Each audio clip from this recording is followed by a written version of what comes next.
11वीं कक्षा के रसायन विज्ञान के तीसरे चैप्टर तत्वों का वर्गीकरण एवं गुणधर्मों में आवर्तीता के 8वें लेक्चर में आपका स्वागत है।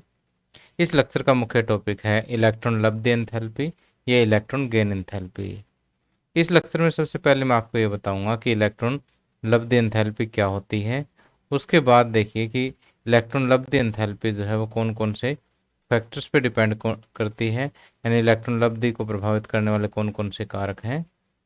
और उसके बाद हम पढ़ेंगे कि एक आवर्त सारणी में जब हम आवर्त के अनुदिश चलते हैं तो इलेक्ट्रॉन लब्धि एंथैल्पी जो है वो किस प्रकार परिवर्तित होती है।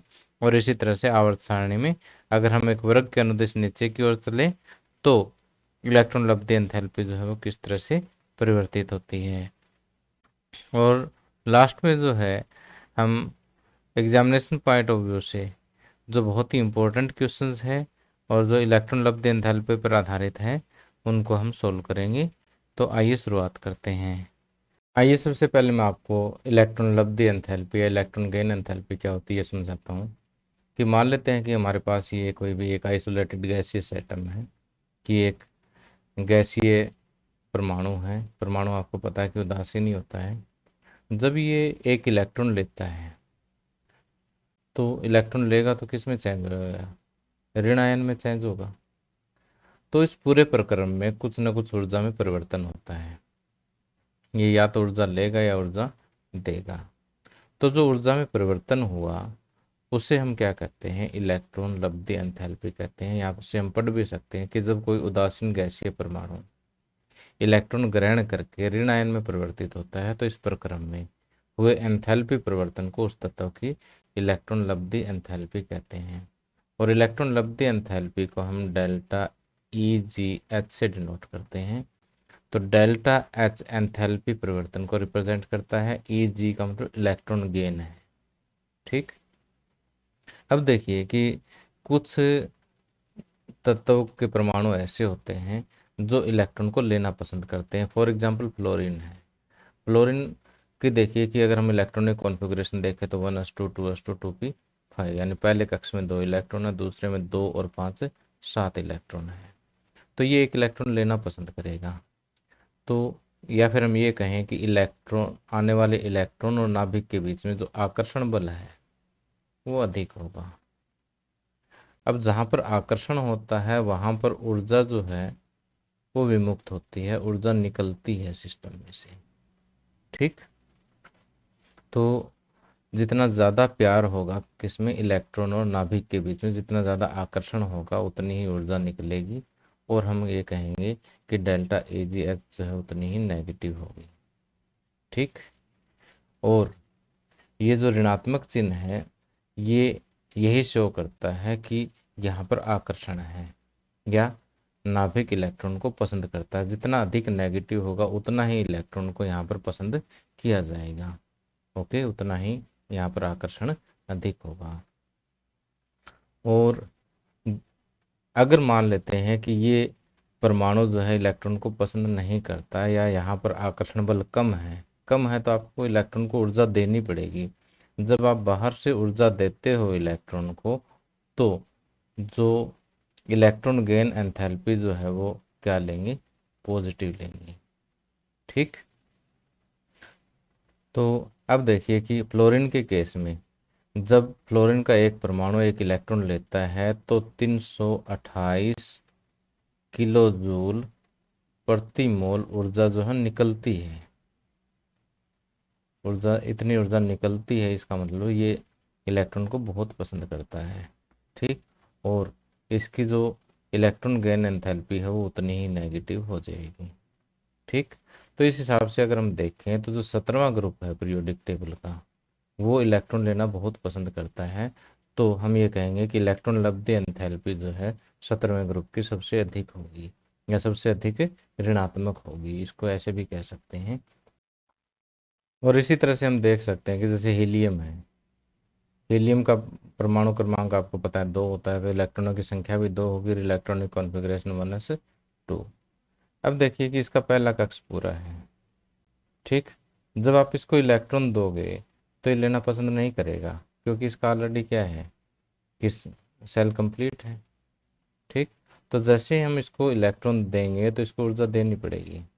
अगर इसको ऊर्जा देनी पड़ेगी तो इस केस में जो इलेक्ट्रॉन गेन एंथैल्पी जो है, इलेक्ट्रॉन लब्धि एंथैल्पी जो है वो क्या हो जाएगी, पॉजिटिव हो जाएगी। ठीक है, कितने किलो जूल पर मोल। तो वही बात है कि इलेक्ट्रॉन को अगर एटम पसंद नहीं करता और तो ऊर्जा आपको देनी पड़ेगी, इलेक्ट्रॉन गेन एंथैल्पी जो है पॉजिटिव होगी।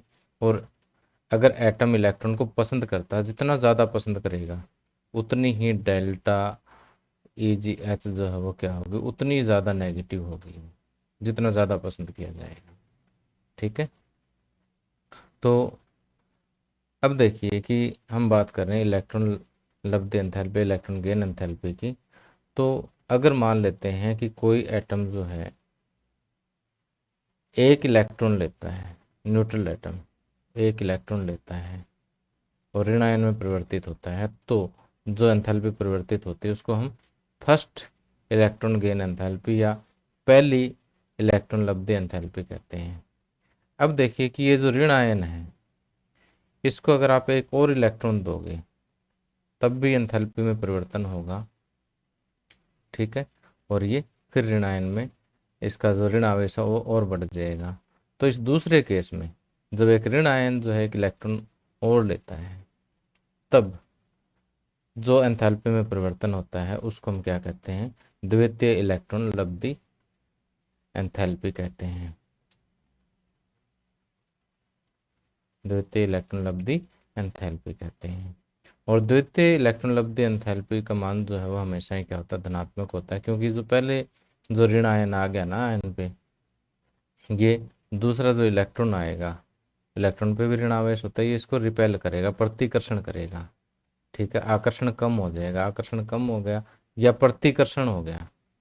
ठीक है ना, प्रतिकर्षण हो गया तो यानी इसको दूर भगाएगा तो आपको ऊर्जा देनी पड़ेगी, ऊर्जा देनी पड़ेगी तो जो डेल्टा एजी जो है वो क्या हो जाएगी, इस केस में पॉजिटिव हो जाएगी, धनात्मक हो जाएगी। ठीक है, अब देखिए कि कुछ एक बुक्स ऐसी है जिसमें इलेक्ट्रॉन लब्धि एंथैल्पी की जगह पर एक टर्म और डिस्कस की गई है, इलेक्ट्रॉन बंधुता या इलेक्ट्रॉन एफिनिटी। ठीक है, कि एक परमाणु जो है वो इलेक्ट्रॉन से कितनी बंधुता रखता है, कितना प्यार करता है। ठीक है, तो बात तो वही है, हम पढ़ वही रहे हैं कि इलेक्ट्रॉन को जो है एक परमाणु जो है वो कितना पसंद करता है, कितना आकर्षण है।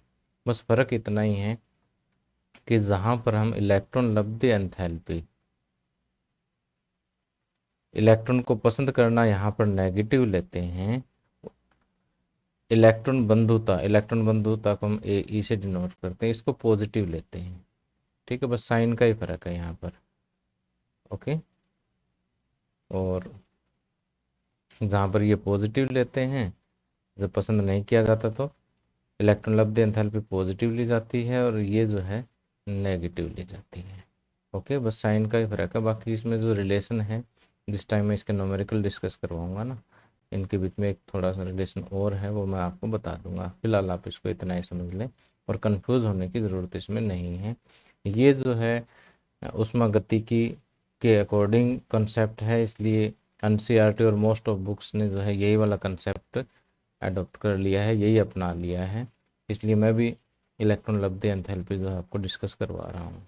ओके, और आगे देखिए कि इलेक्ट्रॉन लब्धि एंथैल्पी को प्रभावित करने वाले कारक कौन कौन से हैं।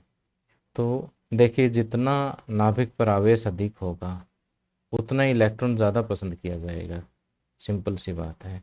उतना ही आकर्षण अधिक होगा, आकर्षण अधिक होगा तो इलेक्ट्रॉन लब्धि एंथैल्पी का मान भी अधिक होगा। अगर इलेक्ट्रॉन लब्धि एंथैल्पी का मान अधिक कह रहे हैं तो इसका मतलब अधिक नेगेटिव है।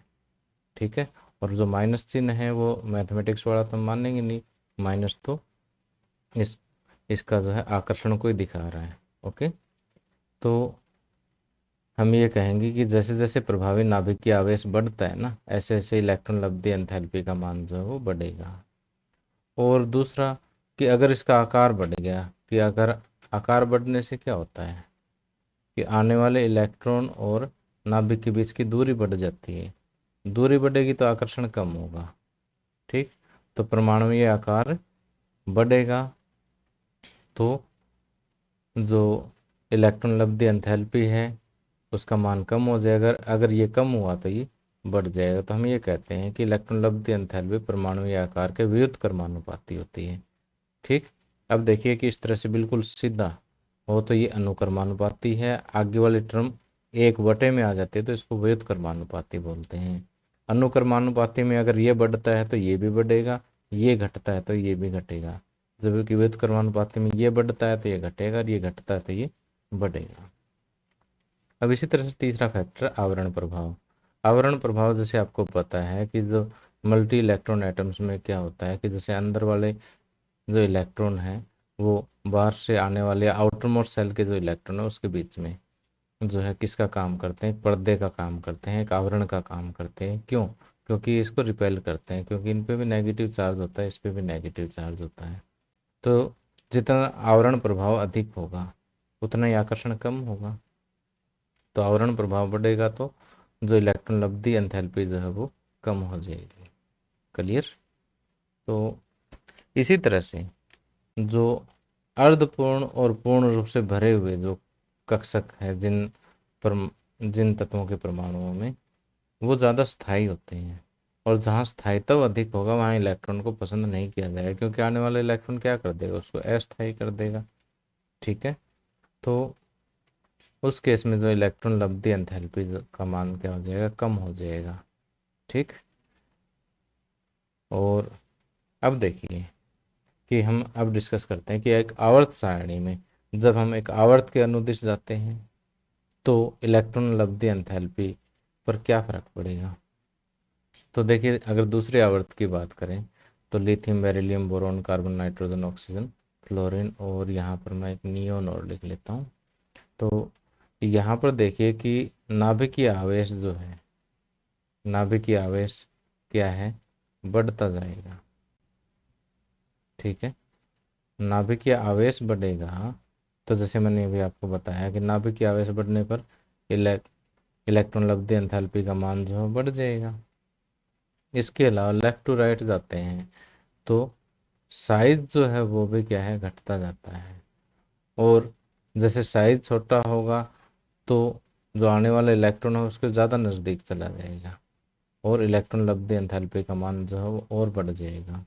तो जैसे हम लेफ्ट टू राइट जाते हैं इलेक्ट्रॉन लब्धि एंथैल्पी का मान जो है वो बढ़ता जाएगा, यानी उसकी ऋणात्मक वैल्यू जो है वो बढ़ती जाएगी। ऋणात्मक आपको पता ही है कि इलेक्ट्रॉन लविंग को दिखाता है।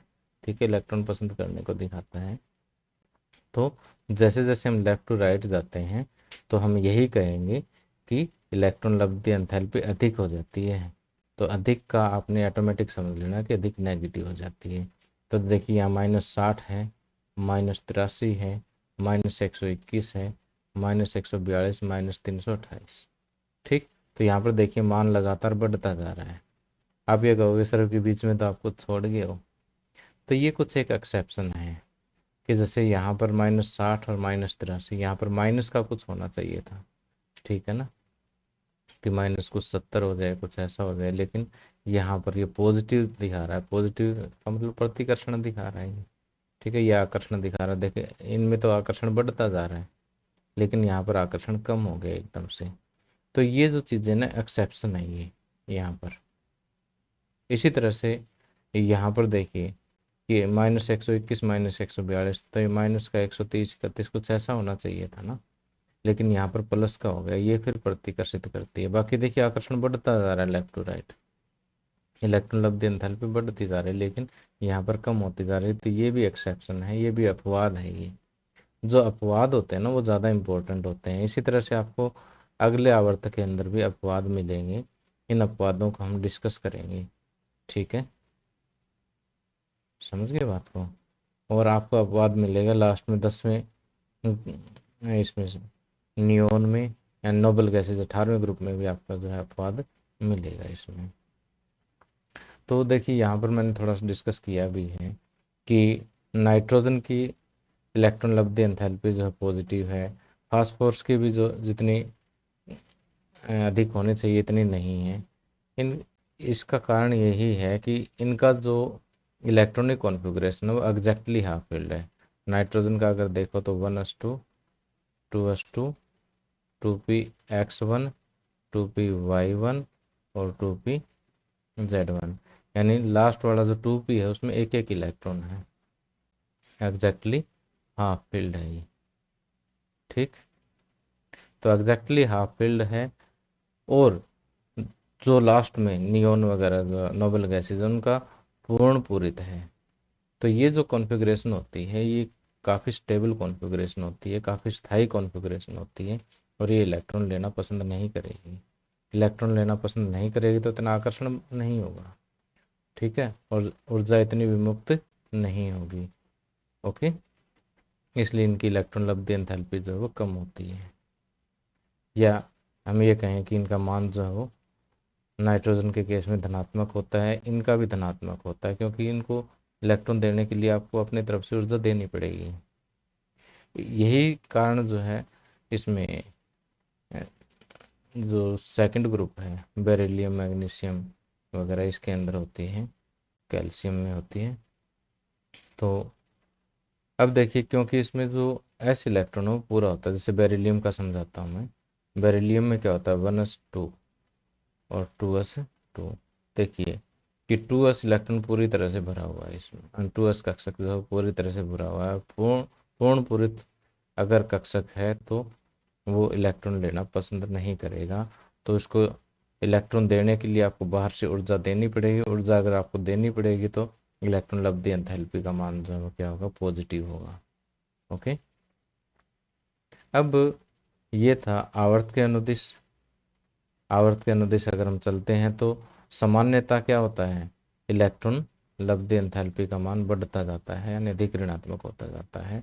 लविंग जो पावर है उसकी बढ़ती जाती है, ठीक है, इलेक्ट्रॉन को अट्रैक्ट करने की पावर जो है वो बढ़ती जाती है। लेकिन यहाँ पर कुछ एक एक्सेप्शन है जिसको हमने डिस्कस कर लिया है।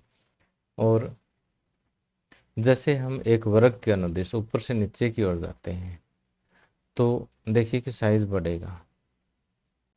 क्या होगा, साइज बढ़ेगा, आवरण प्रभाव भी बढ़ेगा। तो ये दोनों ही फैक्टर क्या करेंगे, ये इलेक्ट्रॉन लब्धि एंथैल्पी का मान कम कर देंगे, यानी कम ऋणात्मक कर देंगे। ठीक है, तो देखिए यहाँ पर अगर हम देखें कि पहले ग्रुप में हाइड्रोजन का कितना है, -73, -60, -53, -48, -39, -40, यानी कम ऋणात्मक होता जा रहा है। ठीक, यानी इलेक्ट्रॉन को अट्रैक्ट करने की जो पावर है वो कम होती जा रही है। ये कहें कि इलेक्ट्रॉन जब ऐड होता है तो ऊर्जा कम विमुक्त होती जाती है। ठीक, तो इलेक्ट्रॉन लब्धि एंथैल्पी जो है वो कम होती जा रही है। लेकिन आप यहाँ पर देखिए कि -328, अब 328 से छोटी संख्या आनी चाहिए थी यहाँ पर। ठीक है, 327 आ जाती, 325 आ जाती, माइनस में कुछ ऐसे आ जाता, 326 आ जाती। लेकिन यहाँ पर 349 एकदम से बढ़ गई, इसका मतलब ये एक्सेप्शन है यहाँ पर। और अब देखिए 349 उसके बाद देखिए माइनस में कम होती जा रही है। ठीक, यानी इलेक्ट्रॉन लब्धि एंथैल्पी जो है उसका मान घटता जा रहा है आगे तक। देखिए क्लियर, तो यहाँ पर मान बढ़ गया, क्यों भाई, बाकी देखिए बाकी कोई दिक्कत नहीं है। यहाँ पर भी देखिए कि यहाँ पर एक्सेप्शन है, बाकी लगातार जो है मान घटता जा रहा है।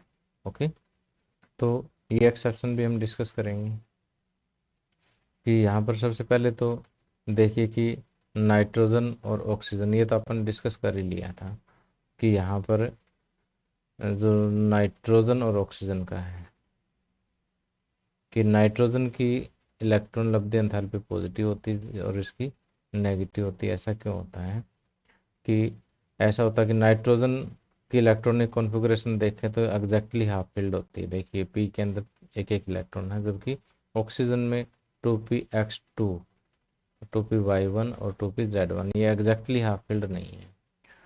तो ये जो नाइट्रोजन की कॉन्फ़िगरेशन है ये क्या है, अर्धपूर्ण है, स्थायी है, सिमिट्रिकल है। ओके, और अगर इसमें इलेक्ट्रॉन जोड़ेंगे तो ये विन्यास क्या हो जाएगा, अस्थायी हो जाएगा, असममित हो जाएगा। तो इस प्रक्रम के लिए क्या है, आपको ऊर्जा चाहिए। ऊर्जा चाहिए तो इलेक्ट्रॉन लब्ध एंथैल्पी का मान क्या हो जाएगा, धनात्मक हो जाएगा, पॉजिटिव हो जाएगा। जबकि दूसरी ओर ऑक्सीजन में क्या होता है कि इलेक्ट्रॉन ग्रहण कर, जितने इलेक्ट्रॉन अगर इसको मिलेंगे उतना ही जो इसका विन्यास है वो स्थायी होगा, सममित होगा। तो इस अब ये तो इलेक्ट्रॉन लेना पसंद करेगा, अट्रैक्शन होगा, आकर्षण होगा, आकर्षण होगा तो ऊर्जा निष्कासित होगी और इलेक्ट्रॉन लब्ध एंथैल्पी का मान क्या हो जाएगा, ऋणात्मक हो जाएगा। ओके। अब दूसरा देखिए यहाँ पर फ्लोरीन और क्लोरीन के लिए, कि कहने का मतलब ये है कि वैसे तो फ्लोरीन का साइज छोटा है तो इसके इलेक्ट्रॉन नज़दीक है तो आकर्षण अधिक होना चाहिए, ऊर्जा ज़्यादा विमुक्त होनी चाहिए। ठीक है।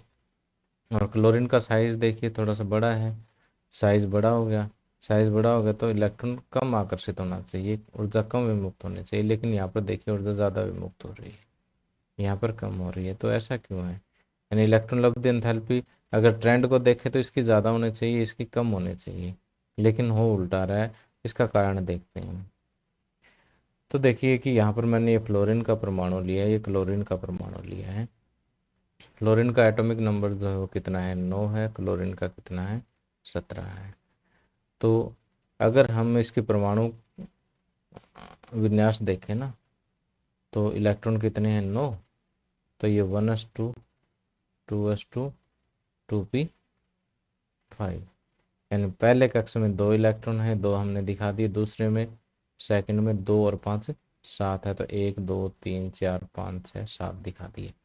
और इधर देखिए कि 1s2 2s2 2p6 3s2 और 3p5। तो पहले कक्ष में कितने, 2 इलेक्ट्रॉन है, दूसरे में 2 और 6 8 है, तीसरे में 7 है। ठीक। तो देखिए कि यहाँ पर जो 7 इलेक्ट्रॉन है वो दूसरे कक्ष में है, और यहाँ पर 7 इलेक्ट्रॉन जो है तीसरे कक्ष में है। तो यहाँ पर प्रिंसिपल क्वांटम नंबर कितना है, 2 है, और यहाँ प्रिंसिपल क्वांटम संख्या जो है, मुख्य क्वांटम संख्या कितनी है, 3 है। तो जैसे जैसे मुख्य क्वांटम संख्या बढ़ती है, कक्ष का साइज जो है, या हम कक्षक का साइज हम कहें तो वो बढ़ जाता है। ठीक। तो यहाँ देखिए कि एक छोटी सी जगह में 7 इलेक्ट्रॉन बैठे हैं, तो यहाँ इलेक्ट्रॉनों की भीड़ ज़्यादा है। और यहाँ पर जो है, क्योंकि ये कक्षक बड़ा है, या फिर हम ये कहें कि ये कक्ष बड़ा है और यहाँ पर 7 इलेक्ट्रॉन बैठे हैं, यहाँ भीड़ कम है।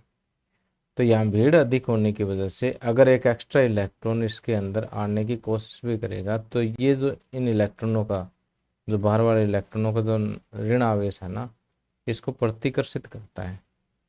ठीक है।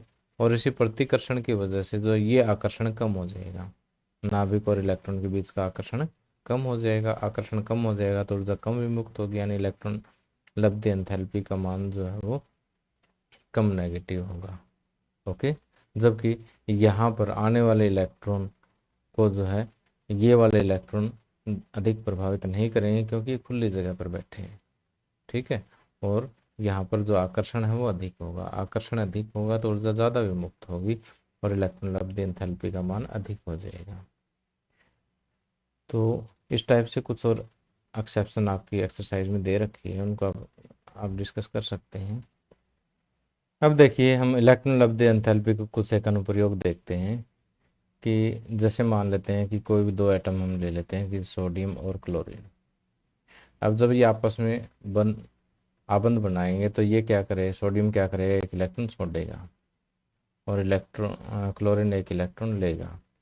जब इलेक्ट्रॉन छोड़ने के लिए जितनी ऊर्जा हमें देनी पड़ती है वो क्या कहलाती है, आयनन एंथैल्पी कहलाती है।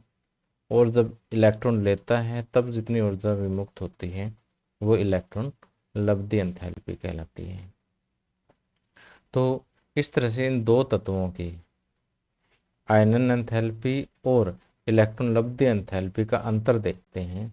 अगर ये अंतर कम है, यानी जालक ऊर्जा से, यानी जब आयनिक बॉन्ड बनता है ना तो वहाँ एक जालक बनता है, अगर उस जालक ऊर्जा से अगर ये अंतर कम है इन दोनों एंथैल्पियों का, तो वहाँ पर क्या बनेगा, आयनिक बॉन्ड बनेगा, आयनिक आबंध बनेगा।